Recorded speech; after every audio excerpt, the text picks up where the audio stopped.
నమస్తే మిత్రులారా, నేను అడ్వకేట్ చౌహాన్. మిత్రులారా, ఒక కేసులోని విషయం ఏంటంటే ఒక మహిళ ఒక వ్యక్తితో సహజీవనం చేస్తుంది. సహజీవనం చేస్తున్నటువంటి క్రమంలో ఎవరైతే ఆమెతో సహజీవనం చేస్తున్నారో ఆ వ్యక్తి ఈమెను డౌరీ హరాస్ చేస్తూ కొంత వేధించడం మొదలుపెట్టాడు. ఆమె ఏం చేసింది అంటే అతని మీద 498A IPC, ఇప్పుడు 85 ఆఫ్ BNS గా పిలుస్తున్నారు, ఆ కేసు అతని మీద నమోదు చేయించింది. అతను ఏం చేశాడంటే కేరళ హైకోర్టులో క్వాష్ పిటిషన్ ఫైల్ చేసినాడు.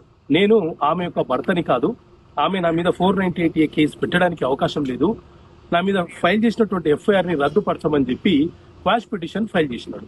సో దీని మీద విచారణ చేసినటువంటి కేరళ హైకోర్టు మ్యారేజ్ అంటే చట్టబద్ధంగా భార్య భర్తలు ఒక వివాహ వ్యవస్థలో సాంప్రదాయ ప్రకారంగా చేసుకునేదే మ్యారేజ్, అది చట్టబద్ధమై ఉండాలి.